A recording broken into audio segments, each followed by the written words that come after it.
أعوذ بالله من الشيطان الرجيم. بسم الله الرحمن الرحيم. الحمد لله رب العالمين الرحمن الرحيم مالك يوم الدين إياك نعبد وإياك نستعين اهدنا الصراط المستقيم صراط الذين أنعمت عليهم غير المغضوب عليهم ولا الضالين. صدق الله العلي العظيم. په درس کې د سورة فاتحه یعنی الحمدلله فضائل هغه احادیث بیان سوه چې سید البشر صلی الله علیه وسلم د سورة فاتحه فضائل پکښ بیان کړي وه او د سورة فاتحه 12 نومان وه د هغو یادونه هم وسوه. اوس دوې خبرې لاسته. یوه خبره ځینې احکام دي د سورة فاتحه په اړه باندې او بل د سورة فاتحه تفسیر دی. په ننني درس کې چې ځینې احکام یا ځینې یادونې د سورة فاتحه اړوند دي هغه به بیان کو د الله په توفیق. لومړی خبره دا ده چې دغه سورة فاتحه د دې په آیاتونو کې د علماو اختلاف دی. اکثر علما دا وایي چې سورة فاتحه 7 آیاتونه دي او په دې کې هیڅ شک نه ویني. یوازې یو عالم دی هغه د سورة فاتحه 6 آیاتونه بولي او ځینې علما بیا دي چې هغه د سورة فاتحه 8 آیاتونه بولي. د دغه دوو قولو چې هغه هم 2 علما دي اقوال ایشاز تفسیر بللی دي. نور ټول علما په دې عقیده دي چې سورة فاتحه د 7 آیاتونه دي. دا یوه خبره ده. دوهمه خبره دا ده چې عبدالله ابن مسعود رضی الله عنه چې کم قرآن عظیم شان لیکلی دی داغه په سر کې سورة فاتحه نسته. ځکه نو ځینو کسانو دا خبره اخیستې ده چې سورة فاتحه دا د قرآن جز نه ده، دا لکه یو مستقل کتاب غوندې یو شی دی. خو تفسیر علما ټول دا وایي چې سورة فاتحه دا هم د قرآن عظیم شان جز دی، مستقل کتاب یا یو مستقل امتیاز. لکه مخکې درس کې چې تیر سوه چې رب عز وجل فرمایي ولقد آتیناک 7 من المثانی والقرآن العظیم. ای پیغمبر مشتاته 7 آیاتونه مکرر در کړي دي او قرآن عظیم شان مو در کړي دي. د دې معنا دا نه ده چې دا سورة فاتحه دا یو جلا امتیاز دی او قرآن عظیم شان جلا امتیاز دی، بلکې دا دواړه یو کتاب دی. صرف او صرف د دې فاتحه صورت عظمت دی، لوړ شان دی چې الله عز وجل د قرآن عظیم شان څخه جلا ایلاده و فرمایل چې 7 آیاتونه مو در کړي دي. او دا خبره چې په تیر درس کې هم وسوه چې په قرآن عظیم شان کې څه مفاهیم او مقاصد دي بالاجمال په سورة فاتحه کې سته. او دا خبره هم وسوه چې یو ځلې قرآن سورة فاتحه ویل په فضیلت کې د بشپړ قرآن ثواب لري. نو د دې وجه څخه چې دا یو مهتم بشان صورت دی مستقله یادونه یې سوې ده. نو بیا سړی ته دا شی په ذهن کې ورسي چې عبدالله ابن مسعود رضی الله عنه چې کوم قرآن عظیم شان لیکلی دی نو هلته یې ولې سورة فاتحه نه ده لیکلی. د عبدالله ابن مسعود رضی الله عنه ترتیب سوی قرآن که راواخیستل سي په سر کې سورة فاتحه نسته. دغه خبره تفسیر قرطبي را نقل کړې او وایي د عبدالله ابن مسعود رضی الله عنه څخه پوښتنه وسوه چې تا د قرآن عظیم شان په سر کې ولې سورة فاتحه نه ده لیکلی. وایي ده په جواب کې دا ورته وویل چې زه په دې عقیده نه یم چې سورة فاتحه د قرآن جز نه دی، بلکې دا یې تر ټولو هغه اهمترین جز دی. ځکه مې په سورة فاتحه نه ده لیکلی چې دا مې ټولو انسانانو ته دا پیغام ورکړي چې د چا سورة فاتحه نه یې زده یاد یې نه نو هغه لمونځ کله کولی سي. پیغمبر علیه السلام فرمایي لا صلاة الا بفاتحة الكتاب. هیڅ لمونځ نه دی چې سورة فاتحه پکښې ونه لوستل سي. دا پیغام خلکو ته ورکړی دی. سورة فاتحه باید د ټولو خلکو پر زړونو ویشتی او نور قرآن کې یاد نه او یا یې جز یاد سي یا هر جز چې یاد کړي سورة فاتحه به خامخا یادي. په دې وجه باندې ما دا خبره کړې، دا عمل مې کړی دی چې سورة فاتحه مې نه ده لیکلې. دا دوهمه خبره شوه. درېیمه خبره دا ده چې اکثر علما دا فرمایي چې سورة فاتحه دا مکی سورت دی. لکه په اول درسو کې چې مو وویل چې 5 نمبر د سورت نازل سوی دی، دا مشهور قول دی. خو ځینو علماو دا ویلي دي چې نه، سورة فاتحه مدني سورت دی. ځینو علماو ویلي دي چې سورة فاتحه 2 ځلې نازل سوی دی، یو ځل په مکه مکرمه کې نازل سوی دی، یو ځل په مدینه منوره کې نازل سوی دی. ځینو علما بیا دا وایي چې سورة فاتحه نیم آیتونه په مکه مکرمه کې او نیم په مدینه منوره کې نازل شوي. دا قولونه ځکه وایم چې ممکن تاسې وخت پر یو تفسیر پیښ شي، هغه کې لیکلي چې سورة فاتحه مدني دي، ته به حیران پاتې سه چې دا نو غلط سوی دي، بلکې به لیکلي چې سورة فاتحه نیم مکي دي نیم مدني دي. ځکه دا ځینې اقوال چې اکثره تفاسیرو راخیستي هغه وایم، خو صحیح قول هغه قول دی، اصح قول هغه دی چې دا مکي سورت دی. دلیل دا دی سورة حجر دا په اتفاق د ټولو مفسرینو مکی سورت، یعنی دا چې تر هجرت مخکې نازل شوی دی. په سورة حجر کې الله عز وجل دا خبره فرمایلې ده ولقد آتیناک 7 من المثانی والقرآن العظیم. ای پیغمبره موږ تاته سورة فاتحه در کړې ده او قرآن عظیم شان مو در کړی دی. په مکه مکرمه کې الله جل جلاله پیغمبر علیه السلام ته دا اعلان کړی دی. نو چې خبر په مکه مکرمه کې ورکول سوی دی چې دا موږ نازل کړی دی او اوس په مدینه کې نازل شي، خو په هر صورت دا خبره صحیح ده چې سورة فاتحه مکی صورت دی او تر هجرت مخکې نازل سوی دی. دا درېیمه خبره شوه. څلورمه خبره د سورة فاتحه د احکامو په اړه باندې، هغه یوه ډېره عمده او مهمه خبره ده چې د ټول امت پکښې اختلاف دی.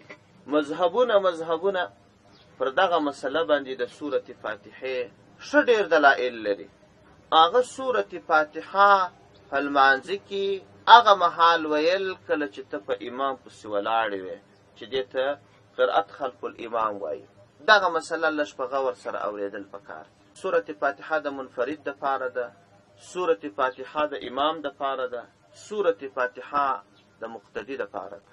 امام چې کله لمونځ ورکوي په فرضي لمانځه کې په اولو 2 رکعاتو کې به سورة فاتحه یا الحمدلله خامخا وایي. منفرد سړی یعنی چې یوازې لمونځ کوي هغه به هم په لمانځه کې سورة فاتحه خامخا وایي. د منفرد دپاره هم د امام دپاره هم الحمدلله ویل یا سورة فاتحه ویل دا واجب دی عندنا، یعنی عند الاحناف. امام شافعي رحمه الله د ټولو دپاره سورة فاتحه فرض بولي. امام شافعي رحمه الله فرمایي وای که امام یې که مقتده یې که جهري لمونځ کوې که سري لمونځ کوې که دې الحمدلله ونه ویل لمونځ نه دی صحیح، فرض یې بولي. او موږ یې واجب بولو. د فرض او د واجب دومره فرق دی. واجب چې خطأ نسیانا که چیرې پاته سي وروسته سجده د سهوي وسي جبیره یې کېږي، او فرض که قصدن وي که سهون وي که خطأ وي چې کله پاته سي بیا یې جبیره نه کېږي، لمونځ حتما راګرځول غواړي. او سورة فاتحه یا الحمدلله ویل د مقتدي دپاره په دې کې خپله د امام ابو حنیفه رحمه الله په مذهب کې دننه 5 اقوال دي. ما درته وویل چې دا یو ډېره اختلافي مسله ده. او د امام شافعي رحمه الله مذهب جلا دی، د امام مالک او د امام احمد بن حنبل رحمه الله مذهب جلا دی. زموږ مذهب یعنی د احناف مذهب د دې له نظره په امام پسې الحمدلله ویل چې کله امام لمونځ کې ته مقتدی نو ته چې سورة فاتحه وایه یا الحمدلله وایه یا نه وایه، په دې کې 5 قوله دي. اولین قول دا دی چې په امام پسې الحمدلله ویل مکروه تحریمي ده. فتح القدیر لیکلي دي. ته به نه وایې چپ په خوله به ولاړې. د امام قرأت ستا لپاره هم قرأت دی. دوهم قول چې عامو متونو لیکلی دي، هدایګانو یې په شرحه کې خبره ورباندې کړې ده. په امام پسې سورة فاتحه ویل دا مکروه تنزیهي ده، نه به یې وایې چې په خوله به درېږي. درېیم قول دا دی چې په امام پسې سورة فاتحه ویل دا مباح عمل دی، یا وایې که نه وایې. څلورم قول دا دی چې په امام پسې سورة فاتحه ویل دا مستحب یا مستحسن عمل.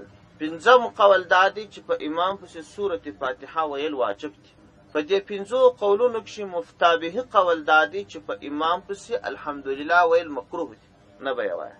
دا راجح او مفتابه قول دی. هر کله که امام المنځ کوي ته مقتدی، که امام جهري المنځ کوي که سري المنځ کوي، تا ته الحمدلله ویل منع دي. او په جهري المنځو کې دا خبره نه ده، دا په سري المنځو کې ده. په جهري المنځو کې درې واړه مذاهب، یعنی امام ابو حنیفه رحمه الله، امام مالک رحمه الله، امام احمد بن حنبل رحمه الله، درې واړه دا وایي چې په جهري المنځو کې به نه وایي، چپ پاته. امام شافعي رحمه الله په سورة فاتحه کې د سختي څخه کار اخلي، هغه وایي په جهري المنځو کې به هم وایي، یو قول یې داسې په سري المنځو کې فرض بولي، خامخا به وایي. دا د چا دپاره؟ دا د مقتدي دپاره په سري المنځو کې او په جهري المنځو کې. د دې دپاره ښه ډېر دلایل د دواړو لورو را نقل سوي دي. په دې موضوع کې که چا تفصیل غوښتي، زما یو کتاب ستا په بازار کې انشاءالله پیدا کېږي، قول الفهام فی قرأت خلف الامام. دغه کتاب چې پیدا کړي، که چا ژور تحقیق نور غوښتي، مستقل کتاب دی یوازې په همدې موضوع کې چې په امام پسې الحمدلله وویل سي او که یا. ځکه په احنافو کې دننه هم علما یو د بل اختلاف سره کوي. علمای دیوبند اکثره دې ته مایل دي چې په سري المنځو کې سورة فاتحه ویل ښه دي، د استحباب خواته ځي. خو هلته دا خبره سوې ده چې سواد اعظم دا دی چې سورة فاتحه ونه ویل سي. پر دې باندې دلایل ډېر نقل سوي دي. خو یو دلیل دا چې قرآن په دې کې دلیل پیش سوی دی چې په امام پسې الحمدلله نه ویل کېږي. احادیث ښه ډېر پیش سوي دي. نبي علیه السلام فرمایي تاسې به هیڅ لمونځ بدون سورة فاتحه لمونځ نه دی الا ان تكون وراء الامام، مگر که د امام شاته ولاړ وي بیا به الحمدلله نه وایه. صراحتا د نبي علیه السلام څخه روایات را نقل سوي، ډېر متعدد روایات او عقلي وجوهات هم را نقل سوي دي. تر ټولو لویه خبره دا ده د اتیاو کسو صحابو فتوا را نقل سوې ده چې هغوی وایي چې سورة فاتحه په امام پسې ونه ویل سي. نو د یوه صحابي مرتبه خو د اوس دنیا د تر ټولو علماو لوړه ده. نو چې د اتیاو صحابو فتوایي په دې کې نو بیا څوک څه شبهه وایي؟ دا خبره د سورة فاتحې اړونده وه. د خبرو خلاصه دا سوه چې په امام پسې سورة فاتحه ویل مکروه تنزیهي دي، که جهري لمونځ وي که سري لمونځ وي، چوپه خوله به پاته. او که چیرې چا تفصیل غوښتي هغه کتاب دې پیدا کړي سره د دلایل. هلته بیا د دا نورو مذاهبو ټول دلایل چې راخیستل ویل سوي دي، هغو ته جوابونه هم ورکول سوي دي. دا د سورة فاتحې خبره سول. بله خبره په دې سورة فاتحه کې د امین خبره ده. آمین. د آمین د دې فضیلت کې هم روایات راغلي دي. یو آمین دی مشدد، یو آمین دی. آمین مشدد ویل دا غلط دی، او غیر مشدد ویل آمین. د دې آمین فضیلت کې هم روایات راغلي دي. یو روایت کې راغلي دي وایي پیغمبر صلی الله علیه وسلم یو ورځ یو سړی ولیدی چې په دې دعا کولو کې ډېر کوشش کاوه، ډېرې زارۍ یې کولې چې یا الله ته خو دا زما دعا را قبوله کړې. وایي پیغمبر صلی الله علیه وسلم ورته ودرېدی، بیا صحابو ته عرض وکړي ول دغه سړی که چیرې د دې خپلې دعا په پای کې مهر ورباندې ووایي، رب جل وعلا به د دعا قبوله کړي او یقیني به قبوله سي. صحابو پوښتنه ځینې وکړه چې یا رسول الله د دې دعا مهر څه دی؟ پیغمبر صلی الله علیه وسلم ورته وفرمایل چې د دې دعا مهر آمین ویل دي. که چیرې د هغه دعا دی وکړي په پای کې آمین وایي، یقینا دعا قبوله ده. او بل روایت کې راځي وهب بن منبه را نقل کړی دی، وایي د آمین دا 4 حرف دی. د دې هر حرف په بدل کې الله جل جلاله یوه ملائکه پیدا کړې ده، او دا 4 واړه ملائکې چې د دې 4 حروفو معادلې پیدا سوي دي، د هغو کار دا دی چې هر چا دعا وکړه آمین یې ورباندې ووایه، دی هغه ته دعا کوي چې الله د دې دعا قبوله کړي. د ملائکې دعا خو الله جل جلاله نه ردوي. او بل روایت کې راغلی دی چې هغه ابو هریره رضی الله عنه را روایت کړی دی. پیغمبر صلی الله علیه وسلم فرمایي اذا امن الامام فآمنوا فإنه من وافق تأمينه تأمين الملائكة غفر له ما تقدم من ذنبه. پیغمبر علیه السلام فرمایي وای کله چې په لمانځه کې امام امین ووایي تاسې هم امین ووایاست، ځکه که چیرې د چا امین د ملائکو د امین سره برابر سو، الله جل جلاله به د تمام ګناهونه معاف، هر څه ګناهونه چې مخکې کړي دي هغه به ټول الله جل جلاله دته ور معاف کړي. خو په دې څلورو شرطو باندې، اول دا چې امام امین ووایي، دوهم دا چې مقتدی امین ووایي، دریم دا چې ملائکه امین ووایي، څلورم دا چې د امین د ملائکو د امین سره برابر سي. په دې کې تنبیه دی ته ده چې یو امام که متقی امام وي سړی لمونځ ورپسې کوي نو هغه په خاص فکر باندې سورة فاتحه وایي، او یو مقتدی که متقی انسان وي نو هغه په خاص فکر باندې سورة فاتحه اوري، او یو څوک چې متقی انسان وي هغه په خاص فکر باندې دې ته متوجه وي چې ملائکې په لمانځه کې زموږ سره ګډونوالي سته، او کله چې امام امین وایي ملائکې هم ورسره امین وایي. دا خو یو دعا ده د سورة فاتحه د پای آیاتونه دعا ده چې کله امام امین ووایي ملائکې هم امین وایي، چې امام امین خلاص کی ولضالین دغه نون باندې چې کوم وقف کیږي چې اواز ور باندې بند سو بیا امین ویل، متصل امین نه ویل، ځکه د امین دا اصلا د قرآن جز نه دی.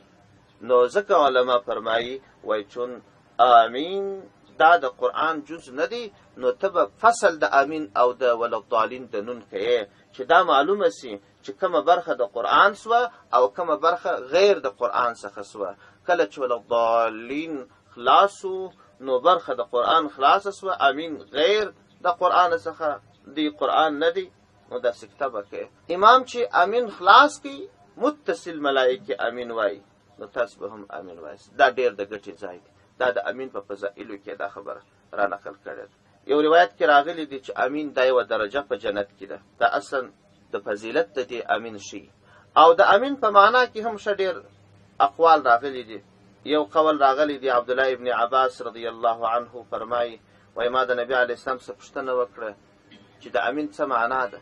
وای پیغمبر علی السلام راته وویل چې د دې امین معنا دا ده رب فعل، یا الله زما دغه کار راته سره.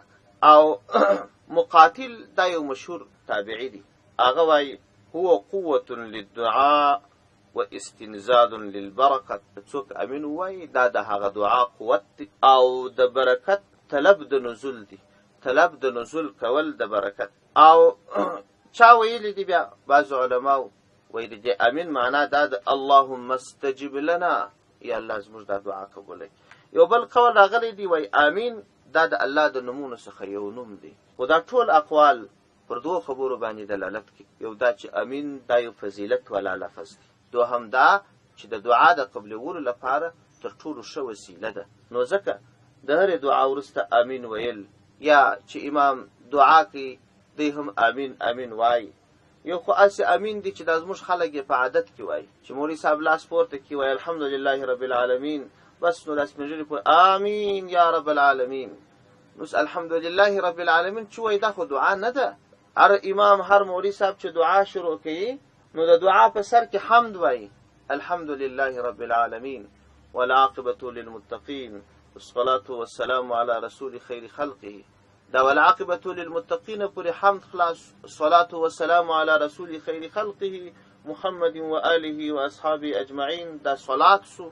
ورسته نو مولوي صاحب دعا شروع کی اللهم اغفر لنا، تاسې به وایاست چې آمین، الله دا دعا قبول کړي. ورسته نو هر ځای چې مولوي صاحب وقف وکړي نو یوه جمله تامه سي، یوه غوښتنه تامه سي، نو هلته ته بیا امین وویل سي. دا چې مولوي صاحب مابینځ کې دعا کوي هم د امین امین نارې شروع وي، په حمد صلات کې هم وي، او د دعا په پای کې بیا هم مولوي صاحب چې دعا کوي حمد صلات وایي، نو مقتدیان هم امین وایي. بس نه لږ فکر په کار دی، توجه کېدل په کار.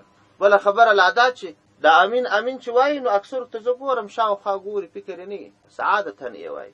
دعا خو هدف دا دی الله ته تضرع، عاجزي، او په یو خاص ډول باندې د الله څخه غوښتنه. او دا چې سړی شاوخوا ګوري په دې نه خبر چې امین څه معنا، او ما لاسونه پورته کړي دي زه د چا څه غوښتنه لرم. دا چې عادت دی او که دعا ده دا سره بېلول پکار دي. په تش عادت باندې غوښتنه ستا نه پوره کېږي، ته به د دعا په ډول باندې مؤدبانه او په تقدرو او خشوع باندې د الله څخه غوښتنه کوي.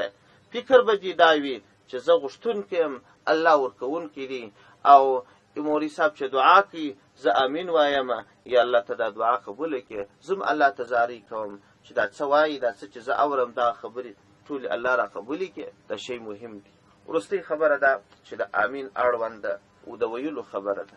امین چې کله امام ووایي، دغه امین ویل پر امام هم ستا، پر مقتدي هم ستا. بعضو علماو دا خبره کړې ده چې یوازې مقتدی به امین وایي، خو دا مشهور او اصح قول دی چې امین ویل پر امام باندې هم ستا او پر مقتدي باندې هم ستا. امام ته هم لازمه ده چې امین به وایي. دا سنت عمل دی، د لزوم څخه مراد وجوب و فرضیت نه دی، سنت عمل دی. امام به امین وایي، مقتدی به هم امین وایي. دا چې امام امین وایي، مقتدی امین وایي، دواړه به په زوره وایي که به یې قرار وایي؟ عندنا یعنی عند الاحناف قرار به یې وایي، ځکه دا دعا ده. د دعا په اړه باندې رب عز وجل فرمایي ادعوا ربکم تضرعا وخفیه. تاسو خپل رب را بولئ، تاسو خپل رب ته دعا کوئ په عاجزي او په پټه باندې. نو کله چې موږ دعا کوو چې آمین اللهم استجب لنا، یا الله زموږ دا دعا قبوله کړي، دا دعا چې د الله څخه کوو نو دا به څنګه کوو؟ قرار. امام به هم قرار امین وایي، مقتدی به هم قرار وایي. دا نور مذاهب چې دي، مالکیه او حنبلیه او شافعیه، هغوی دا وایي چې امام به هم امین په زوره وایي، مقتدیان به هم امین په زوره وایي. خو دا زموږ مذهب دی او مفتبهي قول دی، او پر موږ باندې عمل کول، تعمیل د دغه امین قرار دا لازم دی. دا د دې سورة فاتحې اړونده د احکام اړونده څه خبرې وې. اوس نو د سورة فاتحې تفسیر څنګه دی؟ انشاءالله که ژوند و په راتلونکي درسو کې به هغه وي. سبحان ربك رب العزة عما يصفون وسلام على المرسلين والحمد لله رب العالمين.